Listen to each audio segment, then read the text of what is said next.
जयशंकर प्रसाद जी की कहानी नीरा। कथावाचक निर्मल मिश्र।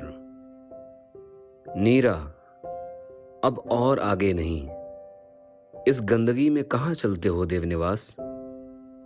थोड़ी दूर और कहते हुए देवनिवास ने अपनी साइकिल धीमी कर दी, किंतु विरक्त अमरनाथ ने ब्रेक दबाकर ठहर जाना ही उचित समझा। देवनिवास आगे निकल गया। मौलसिरी का वह सघन वृक्ष था जो पोखरे के किनारे अपनी अंधकारमयी छाया डाल रहा था। पोखरे से सड़ी हुई दुर्गंध आ रही थी। देवनिवास ने पीछे घूमकर देखा। मित्र को वहीं रुका देखकर वह लौट रहा था। उसकी साइकिल का लैंप बुझ चला था। सहसा धक्का लगा। देवनिवास तो गिरते गिरते बचा और एक दुर्बल मनुष्य अरे राम कहता हुआ गिरकर भी उठ खड़ा हुआ। बालिका उसका हाथ पकड़कर पूछने लगी, कहीं चोट तो नहीं लगी बाबा? नहीं बेटी, मैं कहता न था मुझे मोटरों से उतना डर नहीं लगता जितना इस बेदुम जानवर साइकिल से। मोटर वाले तो दूसरों को ही चोट पहुंचाते हैं। पैदल चलने वालों को कुचलते हुए निकल जाते हैं, पर ये बेचारे तो आप ही गिर पड़ते हैं। क्यों बाबू साहब, आपको तो चोट नहीं लगी? हम लोग तो चोट घाव सह सकते हैं। देवनिवास कुछ झेप गया था। उसने बूढ़े से कहा, आप मुझे क्षमा कीजिए। आपको क्षमा मैं करूं? अरे आप क्या कह रहे हैं? 2-4 हंटर आपने नहीं लगाए, घर भूल गए, हंटर नहीं ले आए। अच्छा महोदय, आपको कष्ट हुआ ना? क्या करूं? बिना भीख मांगे सर्दी में पेट गालियां देने लगता है। नींद भी नहीं आती। 4-6 पहरों पर तो कुछ न कुछ इसे देना ही पड़ता है। और भी मुझे एक रोग है। 2 पैसों बिना वह नहीं छूटता। पढ़ने के लिए अखबार चाहिए। पुस्तकालयों में चिथड़े पहनकर बैठने न पाऊंगा, इसलिए नहीं जाता। दूसरे दिन का बासी समाचार पत्र 2 पैसों में ले लेता हूं। अमरनाथ भी पास आ गया था। उसने यह कांड देखकर हंसते हुए कहा, देवनिवास, मैं मना करता था ना, तुम अपनी धुन में कुछ सुनते भी हो। चले तो फिर चले, और रुके तो अड़ियल टट्टू भी झक मारे। क्या उसे कुछ चोट आ गई है?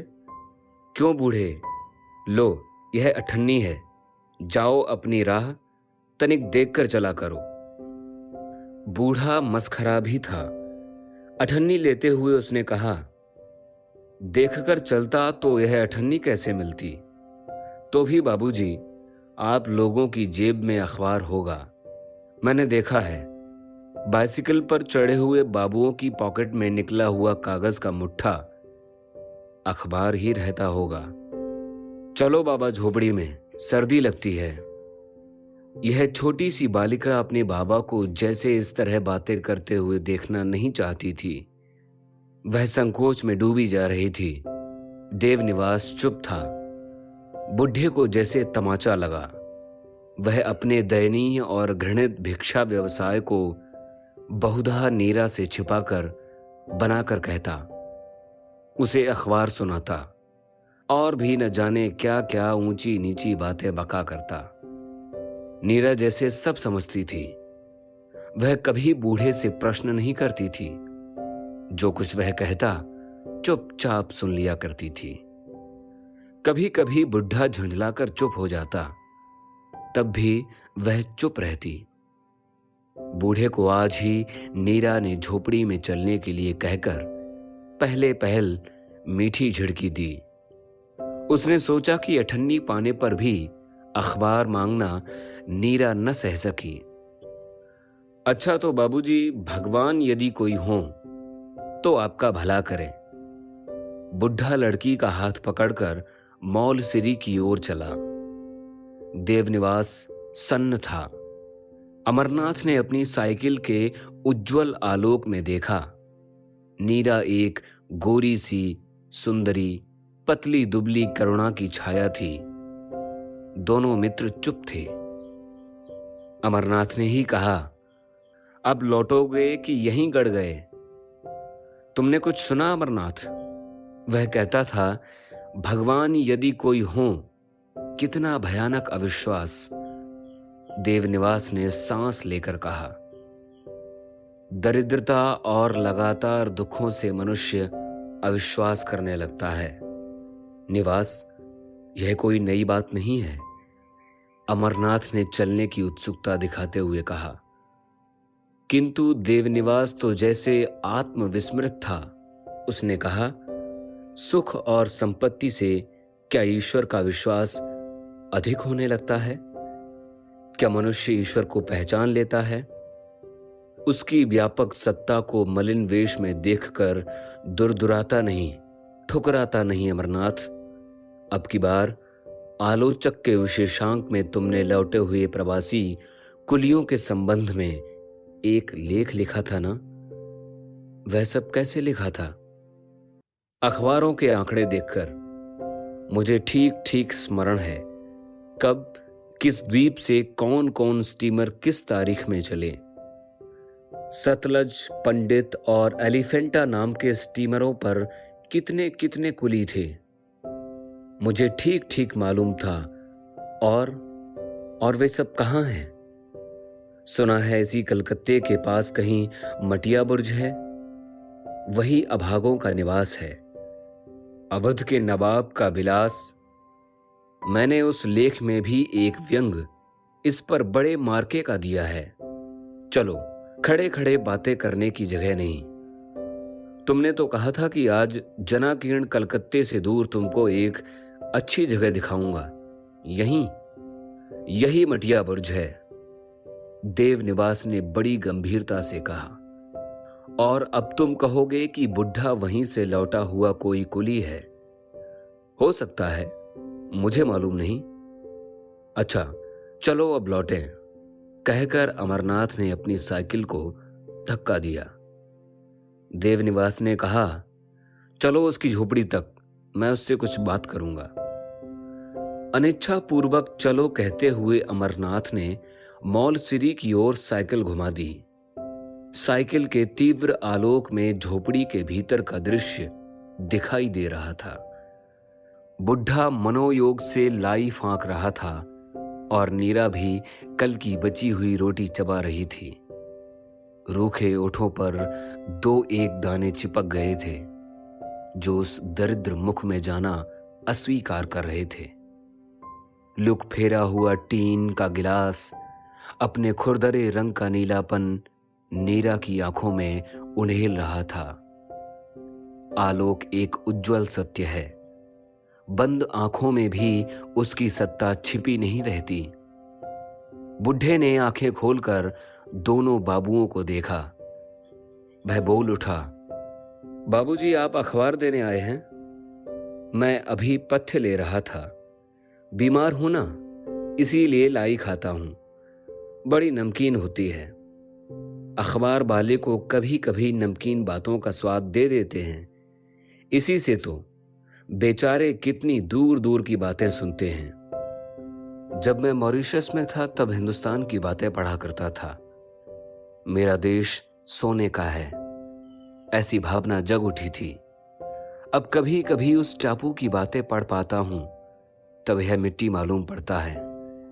पर सच कहता हूं बाबूजी, मॉरिशस में अगर गोली न चली होती और नीरा की मां न मरी होती, हाँ, गोली से ही वह मरी थी, तो मैं अब तक वहीं से जन्मभूमि का सोने का सपना देखता और इस अभागे देश।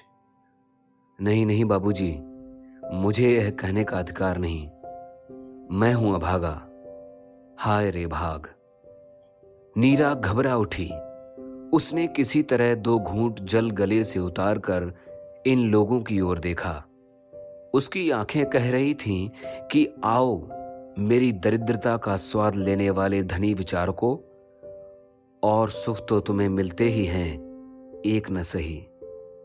अपने पिता को बातें करते देखकर वह घबरा उठती थी। वह डरती थी कि बुढ़ा न जाने क्या क्या कह बैठेगा। देवनिवास चुपचाप उसका मुंह देखने लगा। नीरा बालिका न थी, स्त्रीत्व के सब व्यंजन थे, फिर भी जैसे दरिद्रता के भीषण हाथों ने उसे दबा दिया था, वह सीधी ऊपर नहीं उठने पाई। क्या तुमको ईश्वर में विश्वास नहीं है? अमरनाथ ने गंभीरता से पूछा। आलोचक में मैंने एक लेख पढ़ा था। वह इसी प्रकार के उल्हाने से भरा था कि वर्तमान जनता में ईश्वर के प्रति अविश्वास का भाव बढ़ता जा रहा है और इसीलिए वह दुखी है। यह पढ़कर मुझे तो हंसी आ गई। बुढ़े ने अविचल भाव से कहा। हंसी आ गई? कैसे दुख की बात है? अमरनाथ ने कहा। दुख की बात सोचकर ही तो हंसी आ गई। हम मूर्ख मनुष्यों ने त्राण की शरण की आशा से ईश्वर पर पूर्व काल में विश्वास किया था। परस्पर के विश्वास और सद्भाव को ठुकराकर मनुष्य का विश्वास नहीं कर सका। इसीलिए तो एक सुखी दूसरे सुखी की ओर घृणा से देखता था। दुखी ने ईश्वर का अवलंबन लिया तो भी भगवान ने संसार के दुखों की सृष्टि बंद कर दी क्या? मनुष्य के बूते का न रहा तो क्या वह भी? कहते कहते बूढ़े की आंखों से चिंगारियां निकलने लगीं, किंतु वे अग्निकण गलने लगे और उसके कपोलों के गड्ढे में वह द्रव इकट्ठा होने लगा। अमरनाथ क्रोध से बुढ़े को देख रहा था, किंतु देवनिवास उस मलिना नीरा की उत्कंठा और खेद भरी मुखाकृति का अध्ययन कर रहा था। आपको क्रोध आ गया? क्यों महाशय? आने की बात ही है। ले लीजिए अपनी अठन्नी देकर ईश्वर में विश्वास नहीं कराया जाता। उस चोट के बारे में पुलिस से जाकर न कहने के लिए भी अठन्नी की आवश्यकता नहीं। मैं यह मानता हूं कि सृष्टि विषमता से भरी है। चेष्टा करके भी इसमें आर्थिक या शारीरिक साम्य नहीं लाया जा सकता। हां, तो भी ऐश्वर्य वालों को, जिन पर भगवान की पूर्ण कृपा है, अपनी सहृदयता से ईश्वर का विश्वास कराने का प्रयत्न करना चाहिए। कहिए, इस तरह भगवान की समस्या सुलझाने के लिए आप प्रस्तुत हैं? इस बूढ़े नास्तिक और तार्किक से अमरनाथ को तीव्र विरक्ति हो चली। अब वह चलने के लिए देवनिवास से कहने वाला था, किंतु उसने देखा वह तो झोपड़ी में आसन जमाकर बैठ गया है। अमरनाथ को चुप देखकर देवनिवास ने बूढ़े से कहा, अच्छा, तो आप मेरे घर चलकर रहिए। संभव है कि मैं आपकी सेवा कर सकूं। तब आप विश्वासी बन जाएं तो कोई आश्चर्य नहीं। इस बार तो वह बुढ़ा बुरी तरह देवनिवास को घूरने लगा। निवास वह तीव्र दृष्टि सह न सका। उसने समझा कि मैंने चलने के लिए कहकर बूढ़े को चोट पहुंचाई है। वह बोल उठा, क्या आप? ठहरो भाई, तुम बड़े जल्दबाज मालूम होते हो। बूढ़े ने कहा, क्या सचमुच तुम मेरी सेवा किया चाहते हो या? अब बूढ़ा नीरा की ओर देख रहा था और नीरा की आंखें बूढ़े को आगे न बोलने की शपथ दिला रही थी। किंतु उसने फिर कहा ही, या नीरा को, जिसे तुम बड़ी देर से देख रहे हो, अपने घर लेवा जाने की बड़ी उत्कंठा है। क्षमा करना, मैं अविश्वासी हो गया हूं ना? क्यों, जानते हो, जब कुलियों के लिए इसी सीली, गंदी और दुर्गंधमयी भूमि में एक सहानुभूति उत्पन्न हुई थी, तब मुझे यह कटु अनुभव हुआ था कि वह सहानुभूति भी चिरायन से खाली न थी। मुझे एक सहायक मिले थे और मैं यहां से थोड़ी दूर पर उनके घर रहने लगा था। नीरा से अब न रहा गया। वह बोल उठी, बाबा, चुप न रहोगे? खांसी आने लगेगी। ठहर नीरा। हाँ तो महाशय जी, मैं उनके घर रहने लगा था और उन्होंने मेरा आतिथ्य साधारणतः अच्छा ही किया। एक ऐसी ही काली रात थी। बिजली बादलों में चमक रही थी और मैं पेट भरकर उस ठंडी रात में सुख की झपकी लेने लगा था। इस बात को बरसों हुए, तो भी मुझे ठीक स्मरण है कि मैं जैसे भयानक सपना देखता हुआ चौंक उठा। नीरा चिल्ला रही थी। क्यों नीरा? अब नीरा हताश हो गई थी और उसने बूढ़े को रोकने का प्रयत्न छोड़ दिया था। वह एकटक बूढ़े का मुंह देख रही थी। बूढ़े ने फिर कहना आरंभ किया। हाँ तो नीरा चिल्ला रही थी। मैं उठकर देखता हूं तो मेरे वह परम सहायक महाशय इसी नीरा को दोनों हाथ से पकड़कर घसीट रहे थे और यह बेचारी छूटने का व्यर्थ प्रयत्न कर रही थी। मैंने अपने दोनों दुर्बल हाथों को उठाकर उस नीच उपकारी के ऊपर दे मारा। वह नीरा को छोड़कर पाजी बदमाश निकल मेरे घर से कहता हुआ मेरा अकिंचन सामान बाहर फेंकने लगा। बाहर ओले सी बूंदें पड़ रही थीं और बिजली कौंधती थी। मैं नीरा को लिए सर्दी के दांत किटकिटाता हुआ एक ठूंठे वृक्ष के नीचे रात भर बैठा रहा। उस समय वह मेरा ऐश्वर्यशाली सहायक बिजली के लैंपों में मुलायम गद्दे पर सुख की नींद सो रहा था। यद्यपि मैं उसे लौटकर देखने नहीं गया, तो भी मैं निश्चय पूर्वक कहता हूं कि उसके सुख में किसी प्रकार की बाधा उपस्थित करने का दंड देने के लिए भगवान का न्याय अपने भीषण रूप में नहीं प्रकट हुआ। मैं रोता था, पुकारता था, किंतु वहां सुनता कौन है? तुम्हारा बदला लेने के लिए भगवान नहीं आए, इसीलिए तुम अविश्वास करने लगे। लेखकों की कल्पना का साहित्यिक न्याय तुम सर्वत्र प्रत्यक्ष देखना चाहते हो ना? निवास ने तत्परता से कहा। क्यों ना मैं ऐसा चाहता? क्या मुझे इतना भी अधिकार न था? तुम समाचार पत्र पढ़ते हो ना? अवश्य। तो उसमें कहानियां भी कहीं कहीं पढ़ लेते होगे और उनकी आलोचनाएं भी। हाँ तो फिर? जैसे एक साधारण आलोचक प्रत्येक लेखक से अपने मन की कहानी कहलाया चाहता है और हठ करता है कि नहीं, यहां तो ऐसा न होना चाहिए था, ठीक उसी तरह तुम सृष्टिकर्ता से अपने जीवन की घटनावली अपने मनोनुकूल सही कराना चाहते हो। महाशय, मैं भी इसका अनुभव करता हूं कि सर्वत्र यदि पापों का भीषण दंड तत्काल ही मिल जाया करता तो यह सृष्टि पाप करना छोड़ देती, किंतु वैसा नहीं हुआ। उल्टे यह एक व्यापक और भयानक मनोवृत्ति बन गई है कि मेरे कष्टों का कारण कोई दूसरा है। इस तरह मनुष्य अपने कर्मों को सरलता से भूल सकता है। क्या तुमने अपने अपराधों पर विचार किया है? निवास बड़े बेग से बोल रहा था। बुढ़ा न जाने क्यों कांप उठा। साइकिल का तीव्र आलोक उसके विकृत मुख पर पड़ रहा था। बुढ़े का सिर धीरे धीरे नीचे झुकने लगा। नीरा चौंक उठी और एक फटा सा कंबल उस बुढ़े को ओढ़ाने लगी। सहसा बुढ़े ने सिर उठाकर कहा, मैं ऐसे मान लेता हूं कि आपके पास बड़ी अच्छी युक्तियां हैं और वर्तमान दशा का कारण आप मुझे ही प्रमाणित कर सकते हैं, किंतु वृक्ष के नीचे पुआल से ढकी हुई मेरी झोपड़ी को और उसमें पड़े हुए अनाहार, सर्दी और रोगों से जीर्ण मुझ अभागे को मेरा ही भ्रम बताकर आप किसी बड़े भारी सत्य का आविष्कार कर रहे हैं। तो कीजिए, जाइए, मुझे क्षमा कीजिए।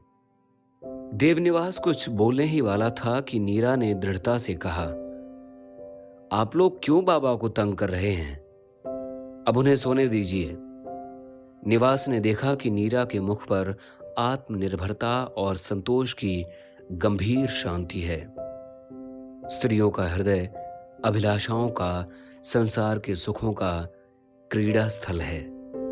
किंतु नीरा का हृदय, नीरा का मस्तिष्क इस किशोर अवस्था में ही कितना उदासीन और शांत है।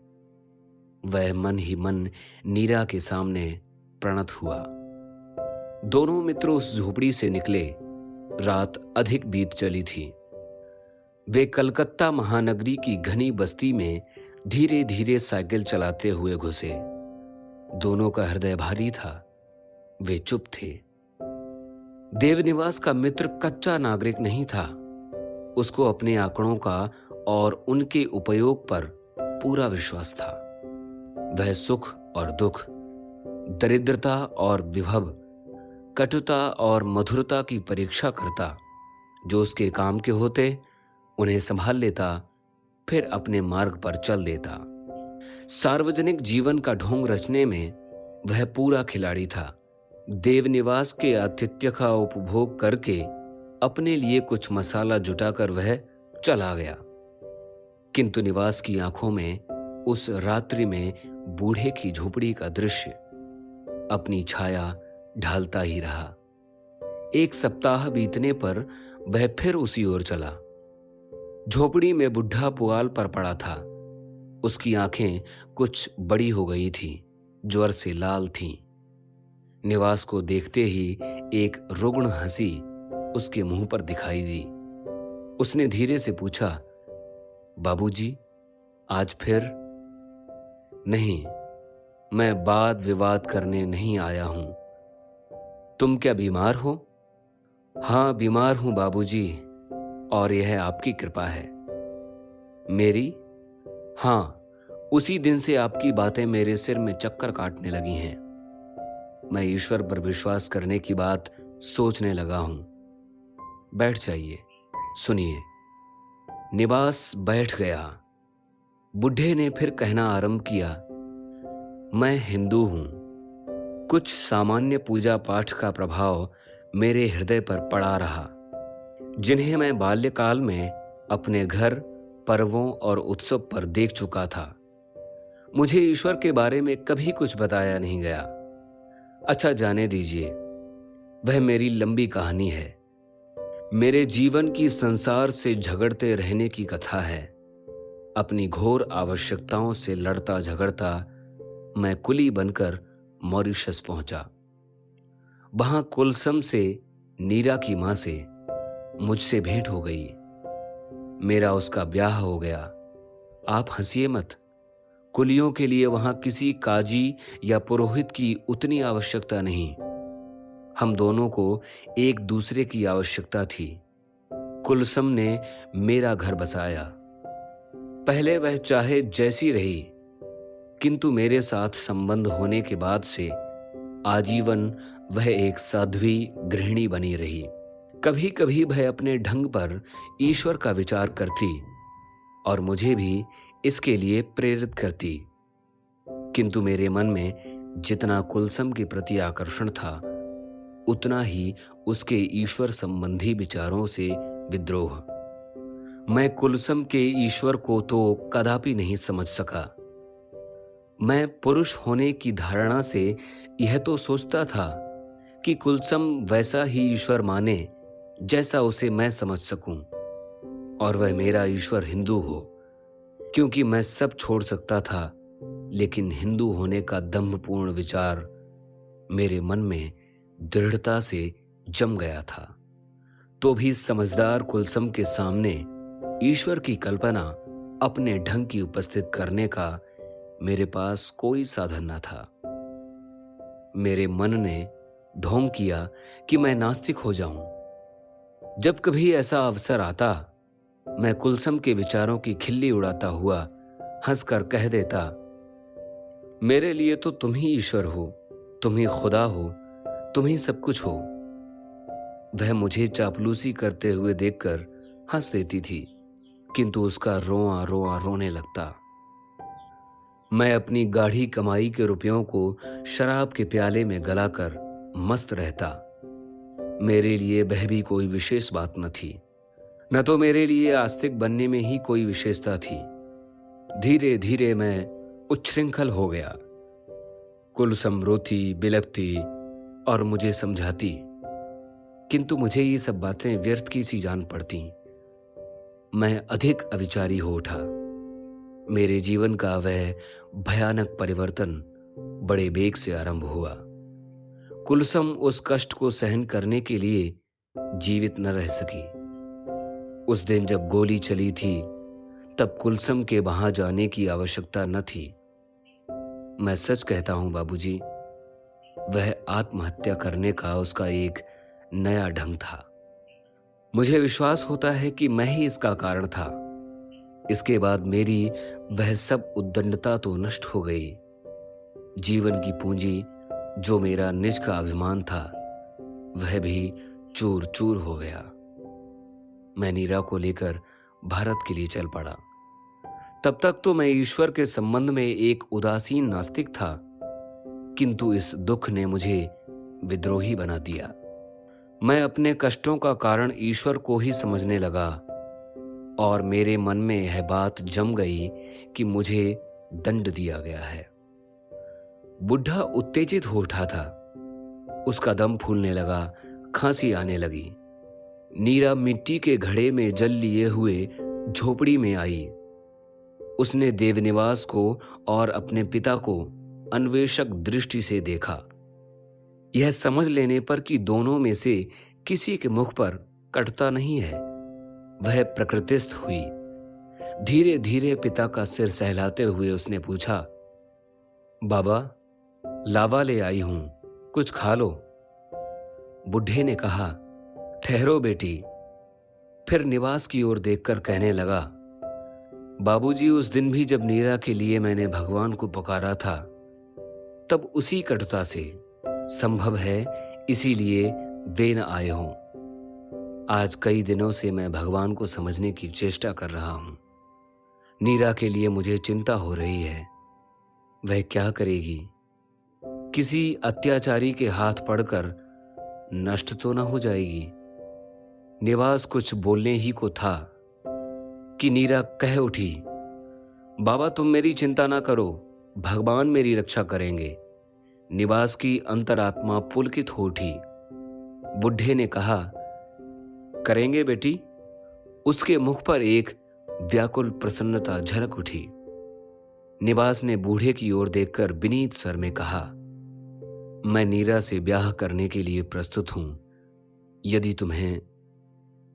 बूढ़े को अब की खांसी के साथ ढेर सा रक्त गिरा, तो भी उसके मुंह पर संतोष और विश्वास की प्रसन्न लीला खेलने लगी। उसने अपने दोनों हाथ निवास और नीरा पर फैलाकर रखते हुए कहा, हे मेरे भगवान।